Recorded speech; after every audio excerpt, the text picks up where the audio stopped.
E aí pessoal, eu sou o Joel Pinheiro, não se esqueça de já curtir esse vídeo, se inscreve no meu canal, tá crescendo aos poucos, será que eu chego em 100 mil seguidores até o fim do ano e ganho a linda plaquinha do YouTube? Não sei, vamos ver, mas se você quiser me ajudar, não se esqueça de se inscrever e curtir para receber as notificações de vídeos futuros, tá? E clicar no sininho também. Bom, mas vamos ao tema. Hoje eu quero falar sobre o Brexit, que com uma jogada aí do primeiro-ministro britânico, Boris Johnson, tornou muito mais provável aí que o Brexit, a separação da Inglaterra da União Europeia, ocorra sem acordo nenhum entre as duas partes. Né? Os ingleses, os cidadãos do Reino Unido, né, para ser mais preciso, votaram num referendo em 2016 e decidiram pelo Brexit. O Reino Unido vai sair da União Europeia. Agora, a forma como isso vai se dar não ficou clara, né? Na verdade, foi um referendo bem mal feito, se a gente pensar nisso, porque é uma decisão que envolve um monte de coisas altamente complexas que nem as autoridades políticas dominavam direito na época, quanto menos os cidadãos. Mas, além disso, comprometia o país, colocava o país num caminho sem dizer como ele ia trilhar esse caminho. Né? Então, era uma decisão aberta, sair da União Europeia. Mas sair como? Em que termos? Em que... Isso não estava dado, era uma coisa bastante aberta. Né? A maioria das pessoas não gostaria de sair da forma como talvez aconteça agora, em que não vai ter acordo nenhum entre Inglaterra e União Europeia. Né? O Boris Johnson usou uma jogada legal aí para suspender o parlamento, como na verdade deveria acontecer mesmo. O parlamento sempre fica suspenso por um tempo, umas férias, mas ele alongou isso para 5 semanas, né? Ou seja, o tempo, 31 de outubro, que é a data limite, aí está chegando, esse tempo precioso que teriam para negociar um acordo, talvez chegar num acordo que o parlamento inglês, o parlamento britânico e a União Europeia aceitem, é um tempo escasso e não vão ter esse grande parte desse tempo. Então, aumenta a chance aí de que a saída aconteça sem acordo nenhum. Ou seja, no dia seguinte, a Inglaterra passa a se relacionar com a Europa de acordo com as leis da Organização Mundial do Comércio, como se ela fosse qualquer um outro país, como o Brasil ou qualquer outro. E a economia inglesa é toda, hoje em dia, grande parte dela, baseada na união econômica com o resto da Europa. Né? Então, perder isso do dia para a noite realmente vai trazer custos e uma desorganização, aí, pelo menos no curto prazo, bastante intenso. Seria bom evitar. É claro que o Boris Johnson também quer evitar isso. Ele fazer essa jogada, ele na verdade está jogando duro com a União Europeia, porque ele sabe que é no melhor interesse das duas partes evitar isso. Ele está vendo se a União Europeia passa a oferecer algo um pouco mais vantajoso para a Europa, então, para evitar uma saída dura do Reino Unido. Mas a Europa, por sua vez, também ela não quer dar muitos benefícios para a Inglaterra que está saindo, porque se ela fizer isso, isso é quase. Imagina que ela entrega um monte de coisa, acesso ao mercado europeu e tudo meio de bandeja para a Inglaterra. Isso é um sinal para os outros países membros da União Europeia de que eles também podem sair, que eles vão receber, ser tratados aí a pão de ló.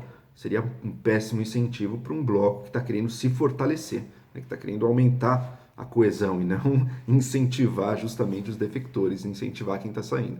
Então a Europa tem sido bastante dura aí e a Inglaterra está tentando ver se tira algo, mas nesse jogo em que ambos os partes endurecem, está se tornando mais provável que aconteça simplesmente sem acordo nenhum. Ideias de acordo foram pensadas aí num passado recente, com a Theresa May, ex-primeira-ministra. Mas certas questões aí são quase insolúveis, né? Tem a questão da Irlanda, por exemplo. Tem a Irlanda do Norte, que é parte do Reino Unido, ou seja, vai sair da União Europeia, e tem a República da Irlanda, que é parte da União Europeia, uma nação independente do Reino Unido.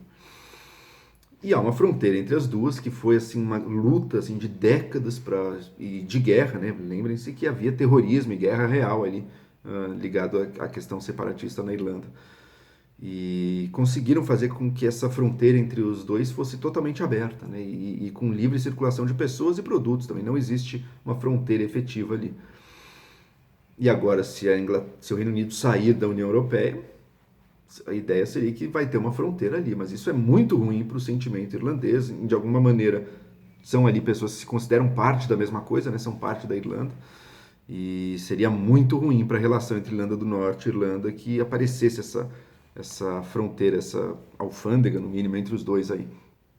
E parte do acordo que a Theresa May estava querendo fazer com a União Europeia era dizer, não, então se a gente não chegar num acordo comercial entre Reino Unido e União Europeia, a gente mantém uma situação sem fronteira entre as duas Irlandas e, de alguma maneira, isso nos compromete também, o Reino Unido, a ficar dentro da união alfandegária, união comercial com a União Europeia, até chegar num acordo. Né? mas isso criaria problemas também para o Reino Unido, porque ao ficar numa união alfandegária, por causa dessa questão irlandesa, antes de chegar num acordo, quem sabe quando vai chegar num acordo, é indefinido isso, talvez nunca, demorasse anos e anos, essa união alfandegária ia impedir o Reino Unido de fazer acordos comerciais livremente com outros países, né? Então, muitos defensores do Brexit veem nessa proposta aí de um backstop irlandês, uma reserva, uma cobertura, uma proteção irlandesa, como uma brechinha pela qual a Inglaterra ficaria mantida indefinidamente, o Reino Unido ficaria mantido indefinidamente dentro da União Europeia, sem data para sair, mas tendo que arcar com parte dos ônus, como não vai poder negociar livremente com o resto do mundo, mas já sem poder de decisão nenhum sobre o que acontece, né, sobre as decisões aí na União Europeia. Então foram contra isso. Isso aí hoje em dia no discurso do Boris Johnson pelo menos está totalmente fora. Vamos ver o que acontece, né? Foi realmente uma decisão bastante temerária dos ingleses, dos cidadãos do Reino Unido, se separar da União Europeia. Baseada também em muitas mentiras, eu não tenho dúvida. Vendiam valores absurdos que a Inglaterra estaria dando todo ano para a União Europeia, e na verdade não, ela também recebia muito de volta, então não era tão simples assim a coisa. Um medo dos imigrantes, né, que também usam isso de uma forma politiqueira, populista, mas você vai ver de fato esse suposto dano enorme dos imigrantes também não é real e contribuem muito e são muito importantes, inclusive, para a economia do Reino Unido. E reduziram muito também na perspectiva popular quais seriam os custos, né? E é inegável que vão ter custos enormes. Então todo mundo que acusa de que teve muita fake news e muita mentira está falando a verdade. Não se deu uma imagem minimamente justa de quais seriam os reais custos da saída. E serão assim, reais mesmo, porque são economias é uma união econômica muito profunda e muito relevante para os dois lados da equação, e tanto comercialmente quanto financeiramente, a Inglaterra como um polo financeiro global ali, que está numa perfeita união econômica com o resto da Europa, vai perder isso, sabe-se lá o que vai acontecer. Então realmente foi vendido de certa forma foi vendido mentiras para os cidadãos ingleses. Agora, toda eleição a gente pode dizer que isso aconteceu, né? Não tem nenhuma eleição em que o eleitor médio esteja aquela pessoa esclarecida, conhecendo os fatos. A eleição sempre envolve mentiras. Você reverter o resultado do referendo seria jogar a democracia no lixo, né? Seria admitir que, olha, decisão democrática a gente não vai respeitar, enfim, abre um precedente para uma série de outras depois, né? Em suma, eu não tenho dúvida de que tem custos enormes econômicos, é bastante temerário, mas, ao mesmo tempo, guarda algumas... Eu não sou um opositor, óbvio, é fácil, quando a gente não faz parte do país, é muito mais fácil se colocar dessa forma, mas eu não sou um opositor total também da ideia de Brexit, né? Porque ele pode fazer algum sentido nos seguintes termos. A Europa, por mais que seja um bloco econômico importantíssimo hoje em dia, ela de certa forma é uma potência do passado. É uma potência econômica e cultural que pertence ao passado, que carrega uma enorme relevância agora, mas que a tendência daqui para frente é que outros polos e outras potências comecem a surgir, a se elevar no mundo, né? Na Ásia, os Estados Unidos continuam com a preeminência total deles, China, Índia, infelizmente a América Latina ainda está mais longe disso, mas quem sabe um dia, América Latina, África. E a União Europeia é muito lenta nas suas decisões, ela é sim uma tendência regulatória muito grande. A Inglaterra, o Reino Unido nunca aderiu de fato ao projeto de união política da coisa, queria muito mais o mercado comum, aí sim isso fazia todo sentido, mas todo o resto não, inclusive a união monetária, na qual a Inglaterra nunca entrou no euro. Então, quer dizer, talvez se descolando da Europa, a Inglaterra tenha mais facilidade de se abrir para o mundo. E se fizer isso, e se conseguir acordos bons com o resto do mundo, com China, Índia, o mundo de língua inglesa, né, o Commonwealth britânico, então, quer dizer, foi o maior império que já existiu no mundo, né, o Império Britânico. E todos esses países aí estão, enfim, palco aberto para uma relação mais próxima, sem falar, evidentemente, nos Estados Unidos, né.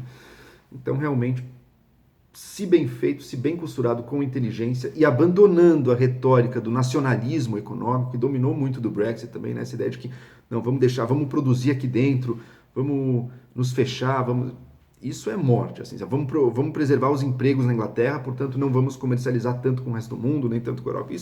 Isso é morte, pode ter certeza absoluta que se esse for o caminho, o país só vai perder. Agora, se tiver uma cabeça inteligente e aberta para se abrir, ao mesmo tempo em que se afasta um pouco da Europa, com algum acordo, espero, se abre para o mundo, Isso pode ter grandes ganhos aí, né?